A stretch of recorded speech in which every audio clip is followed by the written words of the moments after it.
पलवल। केंद्र सरकार द्वारा लाए गए कृषि संबंधी अध्यादेशों के विरोध में कांग्रेस ने प्रदेश भर में विरोध प्रदर्शन किए।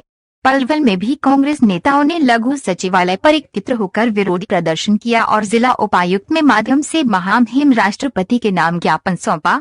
कांग्रेसी नेताओं ने कहा कि केंद्र सरकार द्वारा लाए गए अध्यादेश किसान हितैषी नहीं बल्कि किसानों का डेथ वारंट है और हम किसी भी कीमत पर इन्हें लागू नहीं होने देंगे। कांग्रेसी नेता यशपाल मवई ने कहा कि देश के इतिहास में इस दिन को काले दिन के रूप में गिना जाएगा। कृषि प्रधान भारत में अन्नदाताओं के खिलाफ षड्यंत्र रचकर भाजपा सरकार ने देश की आत्मा पर प्रहार किया है। ये बिल कृषि क्षेत्र को पूंजीपतियों के हाथों में गिरवी रखने वाले हैं। ये किसानों को गुलाम बनाने वाले बिल हैं। उन्होंने कहा कि ये हमारे देश के किसानों पर एक क्रूर हमला है कि नए कृषि कानून में न्यूनतम समर्थन मूल्य की गारंटी नहीं दी जा रही है। ये बिल किसानों को बर्बाद करने वाले हैं। यशपाल मवई ने कहा, कांग्रेस किसानों के लिए अगर आंदोलन की जरूरत पड़ी तो हम आंदोलन भी करेगी। हमारी भाजपा सरकार से मांग है कि सरकार किसानों के हितों को ध्यान में रखकर इन अध्यादेशों को वापस ले। भाजपा सरकार द्वारा अभी जो तीनों अध्यादेश संसद में पास किए गए हैं, पहला अध्यादेश किसान व्यापार उपज एवं वाणिज्य जो अध्यादेश है, उसके साथ आवश्यक वस्तु अध्यादेश, और तीसरा जो मूल्य आश्वासन और किसान सेवा दरों का समझौता का जो अध्यादेश है, उसके विरोध में हम सब ने प्रदर्शन किया है। पूरी कांग्रेस पार्टी ने प्रदर्शन किया है। मैं ये समझता हूँ कि ये अध्यादेश नहीं, किसानों के लिए डेथ वारंट है। आगे अगर इस पर सरकार ध्यान नहीं देती है, कोई बदलाव नहीं करती है, तो क्या कार्रवाई रहेगी कांग्रेस की तरफ से? हम सड़कों पे तो लोग उतर ही रहे हैं। पूरे हरियाणा में नहीं बल्कि पूरे देश के अंदर किसान सड़कों पर है और किसान अपनी आवाज़ बुलंद कर रहा है। तो हमारी कांग्रेस पार्टी भी इसके लिए अभी तो हमने डीसी के माध्यम से राष्ट्रपति को ज्ञापन सौंपा है।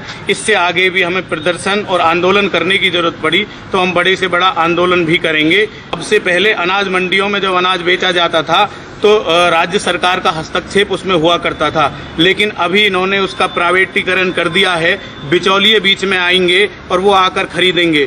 एमएसपी से नीचे अगर कोई खरीदेगा उसके लिए कोई कार्रवाई नहीं है, आप न्यायालय भी नहीं जा सकते हैं, ऐसा इसमें इन्होंने लिखा है। मैं मानता हूँ कि अगर किसान, मान लीजिए कि मूंग की दाल का जो दाम है वो 6,000 रुपये प्रति क्विंटल है और जो बाहर के बिचौलियों जहां हम बेच रहे हैं उन्होंने 4,000 रुपये प्रति क्विंटल उसका भाव बताया। हम एक जगह, दो जगह, 10 जगह और 50 जगह भी गए और सब जगह सिर्फ 4,000 प्रति क्विंटल ही लेने की बात हुई, तो हमें वो देना होगा क्योंकि हम मूंग को रख नहीं सकते, हम पर इतनी साधन और सुविधाएं नहीं होती।